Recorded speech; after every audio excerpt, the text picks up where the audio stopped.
안녕하세요. 오늘 제가 실제로 다이어리 시작을 어떻게 했는지 그 이야기를 하도록 하겠습니다. 그동안 한번 이 영상을 만들어 보고자 해서 시작된 영상입니다. 근데 사실 제가 지금은 많이 개선되었지만 예전에는 습관, 루틴 뭐 이런 거 생각지도 못한 게으른 인프제였거든요. 그래서 게으른 제2 성향이 일상생활에서 했었던 그 실전 노력들을 알려드리려고 합니다. 오히려 다이어리 쓰는 법이라는 딱딱한 말보다는 훨씬 더 실생활에 잘 적용할 수 있는 방법이 될 거예요. 많이 들어보셨을 거예요. 바로 블렛저널이라는 방식이에요. 정형화된 다이어리와 달리 무지노트나 도트 노트를 활용해 자신에게 맞는 방식으로 구상할 수 있는 것이 특징이죠. 여기서 간혹 예쁘게 꾸미는 다이어리로 변질되어 가는 경향이 있으실 텐데요. 예쁘게 꾸미는 건 부수적인 것이고 본질적인 것은 내가 원하는 삶을 만들어 가기 위해 쓰는 다이어리 방식이에요. 저는 첫 번째로 키페이지로 자신만의 기호와 의미를 정리한 페이지를 구성하는데, 처음부터 많은 것을 정하기에는 너무 번잡한 경우가 많다 보니 저의 경우는 해야 할 일을 네모로, 약속 같은 경우는 동그라미, 그 다음에 정해진 시간이 소요되는 일을 세모로, 뭐 예를 들어 뭐 알바 시프트, 뭐 근무 시프트 같은 일, 아니면은 PT를 받는 경우 이제 일정된 시간이 이제 소요되는 일을 세모로, 일반적인 메모는 동그라미, 그 다음에 다시 체크해 보거나 다시 상기시켜 볼 만한 메모는 이런 별표로 표기를 해서 정리를 하고 있어요. 그 다음에 진행 중인 경우는 이제 반칸을 채워주고, 그리고 그러고 이제 완료된 것 같은 경우에는 이제 전체를 채워주는 방식을 활용하고 있습니다.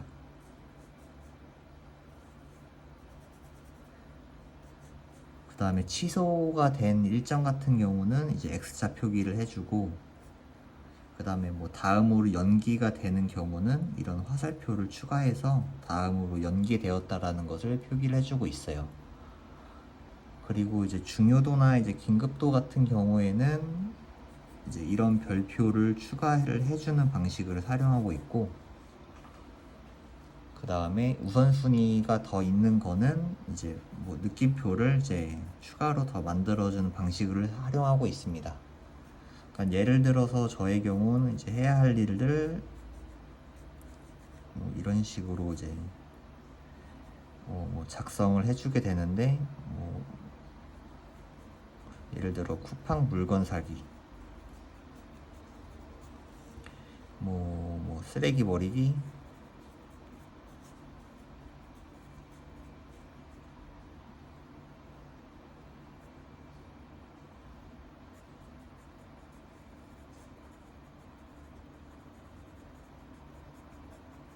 뭐 이런 경우로 작성하게 되는 경우, 이제 뭐 물건을 이제 장바구니에만 일부만 담아놔서 뭐 체중 구매를 이제 조금 저녁 시간대로 미룬다고 하면은 이렇게, 진행 중인 경우는 반칸만 채워주고, 뭐 쓰레기 버리기를 완료했으면은 이렇게 동그라미 쳐주고, 편의점에서 물건 사야 되는 게 있었는데 그거를 취소하게 되는 경우 이렇게 표기를 함으로써 키페이지에 있는 기호랑 의미를 정리를 하고 있습니다.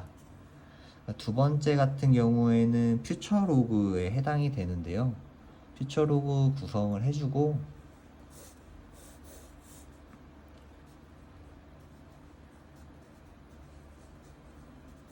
퓨처 로그를 계획해주고, 뭐 저의 경우 이제 버킷리스트 일부도 같이 겸하고 있어서 그냥 한 해 동안 이제 해야 할 일들이라든지 목표 같은 거를 이제 작성을 해주게 됩니다. 그 다음에 세 번째는 대부분 이제 먼슬리 로그를 활용하게 되는데, 저의 경우 계획한 것이 좀 틀어지는 경우 굉장히 스트레스를 받다 보니 뭐 매월 계획보다는 이제 분기별로 큰 틀 안에서 계획을 하고 있어요. 그래서 저의 경우는 이제 커터 로그를